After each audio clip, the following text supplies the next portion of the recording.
നമുക്കൊപ്പം വിദേശകാര്യ വിദഗ്ധൻ ശ്രീ മോഹൻ വർഗീസ് കൂടി ചേരുകയാണ്. ശ്രീ മോഹൻ വർഗീസ്, ഇസ്രയേൽ ഇറാൻ ഒരു എസ്കലേഷനിലേക്ക് പോകുന്ന രീതിയിലാണ് വെല്ലുവിളികൾ നമ്മൾ കണ്ടത്. ടെഹ്റാനിലെ ആക്രമണം, മാധ്യമ സ്ഥാപനത്തിന് നേരെ ഉണ്ടാകുന്ന ആക്രമണമൊക്കെ തത്സമയ ദൃശ്യങ്ങളായി നമ്മുടെ മുന്നിലേക്ക് വന്നു. നിലവിലൊരു ശാന്തത അല്ലെങ്കിൽ ഒരു നേരിയ മൗനം കാണുന്നുണ്ട്. ഈ ആക്രമണങ്ങളുടെ ഇടയിലുള്ള ഒരു ഇടവേളയാണോ ഇത്? ഇറാൻ എന്തോ വലുത് പദ്ധതി ഇടുകയാണോ? എങ്ങനെയാണ് നമ്മൾ ഇതിനെ കാണേണ്ടത്? ശ്രീ മോഹൻ വർഗീസ്. സുജിയ, this is a calm before the storm. കൊടുങ്കാറ്റിന് മുൻപുള്ള ഒരു ശാന്തത എന്ന രീതിയിൽ പലരും വിശകലനം ചെയ്യുന്നുണ്ട്. അതൊട്ടൊക്കെ ശരിയാണ് എന്ന് എനിക്കും തോന്നുന്നു. പ്രധാനപ്പെട്ട കാരണം ഇസ്രായേൽ അതിന്റെ ഒബ്ജക്റ്റീവ്സ് വളരെ വ്യക്തമായി പ്രഖ്യാപിച്ചു കഴിഞ്ഞു. ഒന്നാമത്തെ ഒബ്ജക്റ്റീവ് എന്ന് പറയുന്നത് ഇറാന്റെ ആണവ കേന്ദ്രങ്ങൾ അവസാനിപ്പിക്കുക, ഇറാന്റെ ആണവ സമ്പുഷ്ടീകരണ സാധ്യതകൾ പൂർണ്ണമായി അവസാനിപ്പിക്കുക. അങ്ങനെ ഇസ്രായേലിന്റെ നാഷണൽ സെക്യൂരിറ്റി പാരഡൈമിൽ ഒരു പൊൻതൂവൽ കൂടി ചേർക്കുക. രണ്ട്, ഇറാന്റെ ദീർഘദൂര ബാലിസ്റ്റിക് മിസൈലുകൾ ഉൾപ്പെടെയുള്ള വൻ മിസൈൽ ശേഖരത്തെ നിർവീര്യമാക്കുക. അത് ഇസ്രായേൽ ഉണ്ടാക്കുന്ന വെല്ലുവിളികൾ വളരെയധികമാണ്. ഇപ്പോൾ തന്നെ വലിയ തോതിലുള്ള മിസൈൽ വർഷമാണ് ഇസ്രായേലിന് നേരെ നടക്കുന്നത്. അയൺ ഡോമിൽ ചില ഇടങ്ങളിലെങ്കിലും ഭേദിക്കപ്പെട്ടു എന്ന് പറയുമ്പോൾ ഇസ്രായേൽ എന്ന ചെറിയ രാജ്യത്തിന്, ചെറിയ ജനസംഖ്യയുള്ള കേവലം 94 ലക്ഷം പേര് മാത്രം അധിവസിക്കുന്ന ഇസ്രായേലിന്റെ സുരക്ഷാ പാരഡൈമിൽ അത് വലിയ ഒരു കളങ്കം തന്നെയാണ്. ഇറാന്റെ കൈവശം മിസൈലുകൾ ഉള്ളത്. ആ മിസൈലുകൾ ആണവ പോർമുനകൾ വഹിക്കാനുള്ള കപ്പാസിറ്റി കൂടി ആവുകയാണെങ്കിൽ ഇസ്രായേൽ എന്ന രാജ്യം തന്നെ ഭൂമുഖത്തുണ്ടാവില്ല എന്ന ഒരു കൺസേൺ. അതാണ് രണ്ടാമത്തെ കൺസേൺ. മൂന്നാമത്തെ ഒബ്ജക്റ്റീവ് എന്ന് പറയുന്നത് ആത്യന്തികമായ ഒബ്ജക്റ്റീവാണ്. എക്കാലത്തും ഇറാനോട് ഇങ്ങനെ മുട്ടി നിൽക്കാനാവില്ല. അതുകൊണ്ട് ഇറാന്റെ സംവിധാനത്തെ തന്നെ മാറ്റുക, ഇറാന്റെ DNA തന്നെ മാറ്റിമറിക്കുക. അപ്പോൾ ഒരു വലിയ ഒരു സർജിക്കൽ ഓപ്പറേഷൻ വേണ്ടി വരും ഇറാന്റെ ആധ്യാത്മിക നേതൃത്വത്തെ, ഇറാന്റെ ആത്യന്തികമായ നേതൃത്വത്തെ. അതായത് അയത്തുള്ള അലി ഖമനേയിയാണ് ലക്ഷ്യമെന്ന് പറയുകയാണ്. അത് വളരെ ഓപ്പൺ സ്റ്റേറ്റ്മെന്റ് ആയി തന്നെ അത് പറയുകയാണ്. ABC ന്യൂസിന് കൊടുത്ത ഒരു അഭിമുഖത്തിലാണ് ബെഞ്ചമിൻ നെതന്യാഹു ഇന്നത് പറഞ്ഞിരിക്കുന്നത്. അപ്പോൾ കൃത്യമായി ടെഹ്റാന് മേൽ ഒരു വ്യോമാധിപത്യം നേടാൻ ഇസ്രയേലി എയർഫോഴ്സിന് കഴിഞ്ഞിരിക്കുന്നു എന്ന് പറയുന്നു. അതോടൊപ്പം തന്നെ ഖമനേയി പോലും ലക്ഷ്യമാണ്. അതിന്റെ ഉദാഹരണമാണ് നേരത്തെ നടത്തിയ വലിയ ആക്രമണങ്ങൾ. ആണവ ശാസ്ത്രജ്ഞരെ, മുതിർന്ന ശാസ്ത്രജ്ഞരെ, അതുപോലെ തന്നെ ഇറാന്റെ സൈനിക മേധാവി അടക്കം പ്രധാനപ്പെട്ട ഡിസിഷൻ മേക്കേഴ്സിനെയാണ് ഇല്ലാതാക്കിയിരിക്കുന്നത്. പ്രിസിഷൻ സ്ട്രൈക്സ് ആണ് ഇസ്രായേൽ നടത്തിക്കൊണ്ടിരിക്കുന്നത്. അപ്പോൾ ഖമനേയി എന്ന് പറയുന്ന അത് ഒരു ബിംബമായി നമ്മൾ എടുക്കുകയാണെങ്കിൽ ബാക്ക് ടു 1979, അതിന് മുൻപുള്ള ഒരു ഇറാൻ, അത് പുനഃസ്ഥാപിക്കുകയാണോ ആത്യന്തികമായ ലക്ഷ്യം?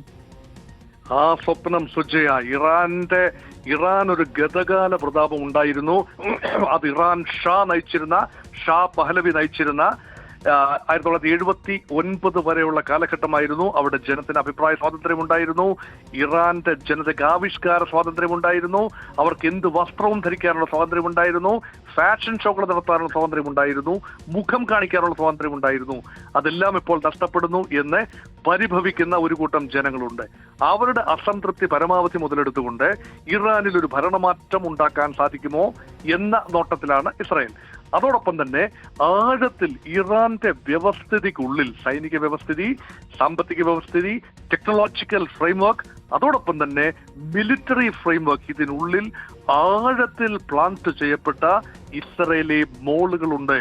അത് സമയത്തിന് പുറത്തു വന്ന് ഇറാനിൽ സർവനാശം വിതയ്ക്കുന്നത് നമ്മളെ കഴിഞ്ഞ മണിക്കൂറുകളിൽ കണ്ടു. കഴിഞ്ഞ 100ഓളം മണിക്കൂറുകളാണ് യുദ്ധത്തിന്റെ കാലഘട്ടം. ഏതാണ്ട് ഒരു 4 ദിവസം, ഇത് 4ാം ദിവസത്തിലേക്ക് പ്രവേശിച്ചു കഴിഞ്ഞു. ഈ കഴിഞ്ഞ 100 മണിക്കൂറിനുള്ളിൽ സംഭവിച്ച ആദ്യ റൗണ്ടിൽ സംഭവിച്ച കൊലപാതകങ്ങൾ, വലിയ രീതിയിലുള്ള ആണവ ശാസ്ത്രജ്ഞന്മാർ 14 പേരാണ് പിടഞ്ഞു വീണത്. ഇതൊന്നും തന്നെ മിസൈൽ ആക്രമണത്തിൽ മാത്രമല്ല, ഇതിനുള്ളിൽ നിന്ന് തന്നെ ലോഞ്ച് ചെയ്യപ്പെട്ട ഡ്രോണുകളുടെ ആക്രമണ ഫലമായിട്ടാണ്. ഇതിനെക്കുറിച്ചുള്ള വല്ല കൃത്യമായ ഇന്റലിജൻസ് ഇൻപുട്ടുകൾ ഇസ്രായേലിന്റെ സമയാസമയങ്ങളിൽ ഇറാനിൽ നിന്ന് ലഭിക്കുന്നുണ്ടായിരുന്നു. അതിനർത്ഥം ഇറാന്റെ സൈന്യത്തിനുള്ളിൽ പോലും ഇസ്രായേൽ അനുകൂലമായ ഒരു ചെറിയ വിഭാഗമുണ്ട്. അവര് അയത്തുള്ള അലി ഖമേനിയെയും അതിന്റെ നേതൃത്വത്തിൽ അദ്ദേഹം നയിക്കുന്ന ഒരു സംവിധാനത്തെയും സൈലന്റായി നിന്നുകൊണ്ട് എതിർക്കുന്ന ഒരു കാഴ്ച കണ്ടു. അങ്ങനെയാണെങ്കിൽ റസാ പഹലവി ആണല്ലോ ഇറാന്റെ ക്രൗൺ പ്രിൻസ്. ഒരു തിരിച്ചു കൊണ്ടുവരൽ അതാണോ ലക്ഷ്യമിടുന്നത് എന്ന ഒരു സംശയം ബലപ്പെടുകയാണ്. ഞാനതാണ് അങ്ങയോട് ആവർത്തിച്ച് ചോദിക്കുന്നത്. ഷാ റസാ പഹലവി, അതായത് ഷാ പഹലവി രണ്ടാമന്റെ മകൻ പ്രവാസത്തിലുള്ള റിസ പഹലവിയെ തിരിച്ചു കൊണ്ടുവരും എന്ന രീതിയിൽ അക്കാദമികമായ ചർച്ചകൾ കഴിഞ്ഞ ഏതാനും വർഷങ്ങളായി ഉണ്ട് എന്നതല്ലാതെ ഇത് ഇറാൻ ഒരു രാജഭരണത്തിലേക്ക് തിരിച്ചു പോകാനുള്ള ഒരു മാനസികാവസ്ഥയിലോ ഭൗതിക അവസ്ഥയിലോ ആണെന്ന് ഇപ്പോൾ ഈ ഘട്ടത്തിൽ കരുതാനാവില്ല. ഒരുപക്ഷെ ഒരു റെജീം ചേഞ്ച് ഉണ്ടായെങ്കിൽ തന്നെ അതൊരു ജനാധിപത്യപരമായ ഒരു ട്രാൻസ്ഫോർമേഷനിലേക്ക് ജനങ്ങൾ ആഗ്രഹിക്കുന്നുണ്ടായിരിക്കും. ഇത് വറചട്ടിയിൽ നിന്ന് എരുതിയിലേക്ക് വീഴാൻ ആരും ആഗ്രഹിക്കില്ല. കാരണം ഷായുടെ ഭരണകാലം നന്നായിരുന്നു എന്ന് കരുതുന്ന ചിലരുണ്ടെങ്കിൽ പോലും ഒരു രാജഭരണം ഒരിക്കൽ കൂടെ കഷ്ടപ്പെട്ട് നേടിയെടുത്ത ഒരു റെജീം ചേഞ്ച് അവരുടെ മാത്രമല്ല ഇസ്രായേലിന്റെയും അമേരിക്കയുടെയും ഒക്കെ പ്രവർത്തനം ഉണ്ടെങ്കിൽ മാത്രമേ ആത്യന്തികമായി ഇങ്ങനെ ഉണ്ടാകുമെന്ന് പറയാൻ ഞാനാളല്ല. പക്ഷെ ഉണ്ടാകുമെങ്കിൽ ആ റെജീം ചേഞ്ച് ഉണ്ടായി കഴിയുമ്പോൾ ജനം ഒരിക്കൽ കൂടി മറ്റൊരു മർദ്ദക ഭരണകൂടത്തിന്റെ കീഴിൽ പ്രവർത്തിക്കാൻ ആഗ്രഹിക്കില്ല. അതുകൊണ്ട് അതൊരു ജനങ്ങളുടെ താല്പര്യം. ഒരുപക്ഷെ ജനാധിപത്യ ബോധമുള്ള ജനമാണ് ഇറാനിയൻ ജനത. തീർച്ചയായും വളരെ ആവേശത്തോടു കൂടി തന്നെയാണ് ഇവിടെ ഇപ്പോൾ ഇറാനിയൻ ജനത, അതിൽ ഭൂരിഭാഗം പേര് സ്വാതന്ത്ര്യം കൊതിക്കുന്നവരുണ്ടാകാം. ഇവിടെ അയത്തുള്ള അലി ഖമനേയിയുടെ വലങ്കൈ അടക്കം കൊല്ലപ്പെട്ട ഒരു സാഹചര്യമാണ്. ഇപ്പോൾ അയത്തുള്ള അലി ഖമനേയി അങ്ങനെയാണെങ്കിൽ ഈ ഒരു പോരാട്ടം ഉണ്ടാകും, ഭയാനക രാത്രിയായിരിക്കും ഇസ്രയേലിന് എന്നൊക്കെ അദ്ദേഹത്തിന്റെ വിശ്വസ്തർ തന്നെ ഇപ്പോൾ സ്റ്റേറ്റ്മെന്റ്സ് ഇറക്കുന്നുണ്ട്. എങ്കിൽ പോലും അദ്ദേഹത്തെ ട്രോമറ്റൈസ് ചെയ്യാൻ ഇതുവരെ നടത്തിയ ഈ ആക്രമണങ്ങളിലൂടെ ഒന്ന് ഉള്ളുലപ്പിക്കാൻ ഇതുവരെയുള്ള ആക്രമണങ്ങളിലൂടെ ഇസ്രയേലിന് കഴിഞ്ഞിട്ടുണ്ടോ? ഇത് ചതുരംഗ കളി പോലെയുള്ള ഒരു സങ്കീർണതയിലേക്ക് നീളുകയാണ്. ഈ ഒരു ചതുരംഗത്തിൽ ആത്യന്തികമായി ഒരാൾ ജയിക്കുന്നത് മറുപക്ഷത്തെ രാജാവിനെ ചെക്ക് പറയുമ്പോഴാണ്. ആ ചെക്ക് പറയുന്ന ഒരു ഘട്ടത്തിൽ എത്തി നിൽക്കുന്നു എന്ന് ആണ് ഇപ്പോൾ ചിലരെങ്കിലും കരുതുന്നത്. കാരണം ഏതാണ്ട് പൂർണ്ണമായി തന്റെ പ്രധാനപ്പെട്ട ട്രസ്റ്റഡ് ലെഫ്റ്റനന്റ്, അത് സൈനിക ജനറൽ കൊല്ലപ്പെട്ടു, പിന്നെ ഡെപ്യൂട്ടി ജനറൽ കൊല്ലപ്പെട്ടു, IRGC തലവൻ കൊല്ലപ്പെട്ടു, 14 ആണവ ശാസ്ത്രജ്ഞന്മാർ കൊല്ലപ്പെട്ടു, സൈന്യത്തിലെ തന്നെ പല പ്രമുഖരും വധിക്കപ്പെട്ടു.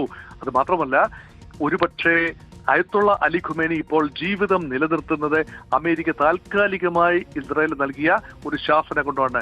Don't touch the ultimate political leadership, don't touch the religious ക്ലറിക്സ്.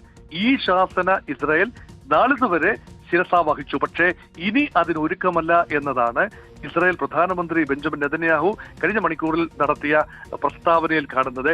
ഞങ്ങൾ ഇറാന്റെ പരമോന്നത നേതൃത്വത്തെ എലിമിനേറ്റ് ചെയ്യാൻ തീരുമാനിച്ചു കഴിഞ്ഞു. അത് സംഭവിക്കും. ഏതാണ്ട് 1-2 ആഴ്ച സമയത്തിനുള്ളിൽ തന്നെ അത് സംഭവിക്കുമെന്ന രീതിയിലാണ് ഇസ്രായേലിന്റെ ഭാഗത്ത് നിന്ന് സംസാരം ഉണ്ടാകുന്നത്.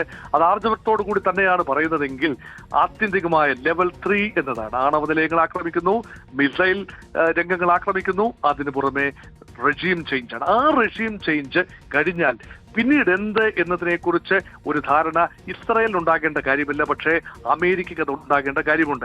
അതുകൊണ്ടാണ് ഒരിക്കൽ കൂടി ഇറാഖിന് സംഭവിച്ചതുപോലെ ഒരു മാറ്റം ഇറാനിൽ സംഭവിക്കാൻ അമേരിക്ക ഉൾപ്പെടെ ആഗ്രഹിക്കുന്നില്ല. ഇറാഖിൽ സദ്ദാം ഹുസൈൻ എന്ന ഇപ്പോൾ നമ്മൾ സംസാരിച്ചു കൊണ്ടിരിക്കുമ്പോൾ മോഹൻ വർഗീസ്, ഇപ്പോൾ റസാ പഹ്ലവിയുടെ ഒരു എക്സ്പോസ്റ്റ് വരികയാണ്. Repression and propaganda have been the 2 main pillars of the survival of the Islamic republic since it's founding, continuing to cooperate with the regime's repressive and propaganda institutions, including the military, law enforcement, security forces, the Iranian Broadcasting Corporation and news agencies is complicity in crimes and lies. അപ്പോൾ Iranian broadcasting കോർപ്പറേഷനെ അടക്കം ഉപയോഗിക്കുകയായിരുന്നു എന്ന് Israel പറഞ്ഞുകൊണ്ടാണ് അവരെ ആക്രമിച്ചത് എന്ന് നമ്മൾ IDFന്റെ statement കാണുമ്പോൾ, മറുഭാഗത്ത് നിന്ന് റസാ പഹ്ലവി ഒരു ജനാധിപത്യ ഭരണകൂടം വരട്ടെ എന്ന രീതിയിലുള്ള ഒരു പ്രതികരണം നടത്തുകയാണ് 52 മിനിറ്റുകൾക്ക് മുൻപ്. അതെ, തീർച്ചയായും നുണകൾ കൊണ്ട് കെട്ടിപ്പൊക്കിയ ഒരു ചീട്ടുകൊട്ടാരം അത് തകരാനുള്ളതാണ് എന്ന മട്ടിലുള്ള ഒരു സംസാരമാണ് ആ രൂപത്തിൽ റസാ പഹ്ലവിയുടെ ഭാഗത്തു നിന്നുണ്ടാകുന്നത്. നോക്കൂ, ഏത് ഏകാധിപത്യ സംവിധാനവും നിലനിൽക്കുന്നത് ഒരു ഫാബ്രിക്കേറ്റഡ് ലൈസ് അല്ലെങ്കിൽ ഫാബ്രിക്കേറ്റഡ് ഈവൻസ്. ഇത് ഒരു കാൽപ്പനികമായ കാര്യങ്ങളായിരിക്കാം, അർദ്ധസത്യങ്ങളായിരിക്കാം, നുണകളായിരിക്കാം, നട്ടാൽ കുരുക്കാത്ത നുണകളായിരിക്കാം. ഈ നുണകളെല്ലാം ചേർത്തുകൊണ്ട് ഭരണകൂടത്തിന് ക്രെഡിബിലിറ്റി നൽകുകയും അതിന്റെ തലപ്പത്തുള്ളവർക്ക് അതിമാനുഷ രൂപവും ഭാവവും നൽകുകയും അതിനായി സ്റ്റേറ്റ് മീഡിയയെ ഉപയോഗിക്കുകയും ചെയ്യുന്നു എന്ന ഒരു പ്രവണത. ആ പ്രവണതയ്ക്കെതിരെയാണ് ഇസ്രായേൽ കഴിഞ്ഞ മണിക്കൂറുകൾക്കുള്ളിൽ ആക്രമണം നടത്തിയിരിക്കുന്നത്. the headquarters of the state-run television came under attack. Brutal attack. അവിടെ നമ്മൾ ആ ലൈവായി ആ ദൃശ്യങ്ങൾ കാണുകയാണ്. ആ ദൃശ്യത്തിൽ ഒരു വനിതാ ന്യൂസ് റീഡർ, നിങ്ങളെയൊക്കെ പോലെയുള്ള ന്യൂസ് റീഡേഴ്സാണ്, ഇമാമി അല്ലേ, പിന്നെ സഹാർ ഇമാമി എന്ന ഒരു വിഖ്യാതയായ ന്യൂസ് ആങ്കറാണ്. അവരുടെ പ്രഭാഷണം സത്യമാണ് എല്ലാം, ഇറാൻ പറയുന്ന സത്യങ്ങൾ ലോകം ഇന്നല്ലെങ്കിൽ നാളെ മനസ്സിലാക്കും, ആ രീതിയിൽ ഉഗ്രമായ ആവേശോജ്വലമായ പ്രസംഗം നടന്നുകൊണ്ടിരിക്കുന്നതിനിടയിലാണ് ആ രംഗമാകെ മാറിക്കൊണ്ട് തീയും പുകയും നിറയുകയും ആ അവതാരിക ഓടി രക്ഷപ്പെടുകയും ചെയ്യുന്ന കാഴ്ച കണ്ടു. അതിന് പുറത്തു നിന്നുകൊണ്ട് ആ സ്റ്റേറ്റ് ടെലിവിഷൻ ഹെഡ്ക്വാർട്ടേഴ്സിന് പുറത്തു നിന്നുകൊണ്ട് റിപ്പോർട്ടർ പറയുന്നു, എന്റെ സഹപ്രവർത്തകർ ഏറെ ആകത്തുണ്ട്, അവർക്ക് എന്താണ് സംഭവിച്ചതെന്ന് അറിയില്ല. ആ പ്രവർത്തനം അവിടെ നിർത്തി സ്റ്റേറ്റ് ടെലിവിഷന്റെ പ്രവർത്തനം വെളിയിലുള്ള ഒരു ഏജൻസിയിലേക്ക് പോവുകയാണ്. പ്രവർത്തനം തുടരുന്നു. പക്ഷേ ഇന്നല്ലെങ്കിൽ നാളെ അവിടെയും ബോംബ് വീഴാം. അങ്ങനെയെങ്കിൽ എങ്ങനെയാണ് രാഷ്ട്രം, അതിന്റെ ഭരണകൂടം, ആയത്തുള്ള അലി ഖമേനി ജനങ്ങളുമായി സംവദിക്കുന്നത് എങ്ങനെ? ഇവിടെ കമാൻഡ് കൺട്രോൾ കമ്മ്യൂണിക്കേഷൻ സംവിധാനം അത് മിലിറ്ററിക്ക് മാത്രമല്ല പ്രാവർത്തികമാകുന്നത്, അത് സിവിലിയൻ ഭരണകൂടം നിലനിൽക്കണമെങ്കിലും പ്രോപ്പറായി ഗവൺമെന്റ് തീരുമാനങ്ങൾ, who is in command, who is in the seat of power എന്ന് ജനങ്ങൾ നിരന്തരം അറിഞ്ഞുകൊണ്ടിരിക്കണം. എന്താണ് രാജ്യം, ഏത് ഘട്ടത്തിലാണ് എന്ന് നിരന്തരമായി ജനങ്ങളോട് സംവദിച്ചുകൊണ്ടിരിക്കാനുള്ള മാധ്യമങ്ങളുടെ മേൽ നിയന്ത്രണം രാജ്യത്തിന് നഷ്ടപ്പെട്ടാൽ ആ രാജ്യത്തിന്റെ ഭരണകൂടം ഭാഗികമായി തട്ടിമറിച്ചതായി കാണാം. അതോടൊപ്പം തന്നെ സൈനികമായ ചെറിയൊരു സൈനിക യൂണിറ്റ് വിമതസ്വരം ഉയർത്തുകയും അതിനുള്ളിൽ ഒരു മ്യൂട്ടിനി നടക്കുകയും ചെയ്താൽ കുറെ ചോരപ്പുഴ ഒഴുകും. ആത്യന്തികമായ സൈനിക അട്ടിമറി തന്നെയായിരിക്കും ഫലം. അതിനുള്ള ഒരുക്കങ്ങളാണോ ഇസ്രായേൽ ചെയ്തുകൊണ്ടിരിക്കുന്നത് എന്ന ന്യായമായ സംശയമുണ്ട്. ഇതാണ് എൻഡ് ഗെയിം പോളിറ്റിക്സ് എന്ന് പറയുന്നത്. ഇസ്രായേൽ ഒരു കാര്യം ആഗ്രഹിച്ചു, അത് നടപ്പാക്കാൻ തീരുമാനിച്ചു, ഇറങ്ങി തിരിച്ചു കഴിഞ്ഞു. അപ്പൊ ഇസ്രായേലിന്റെ ഒരു ചരിത്രം നോക്കുമ്പോൾ, മുൻകാല ചരിത്രങ്ങൾ നോക്കുമ്പോൾ, അവരെല്ലാം ആഗ്രഹിച്ചത് എക്കാലത്തും എത്ര കാലം കഴിഞ്ഞാണെങ്കിലും എത്ര കാലം വെയിറ്റ് ചെയ്തിട്ടാണെങ്കിലും ആത്യന്തികമായ ലക്ഷ്യം നിറവേറ്റാനുള്ള ഇച്ഛാശക്തി ഇസ്രായേലിന്റെ ഭരണകൂടം കാട്ടിയിട്ടുണ്ട്. പലപ്പോഴും കടുത്ത മനുഷ്യാവകാശ ലംഘനം, ഗാസയിൽ ഉൾപ്പെടെയുള്ള മനുഷ്യാവകാശ ലംഘനങ്ങളുടെ വളരെ കണ്ണീരഞ്ഞ കരളലിയിക്കുന്ന ചിത്രങ്ങൾ നമ്മൾ കണ്ടതുമാണ്.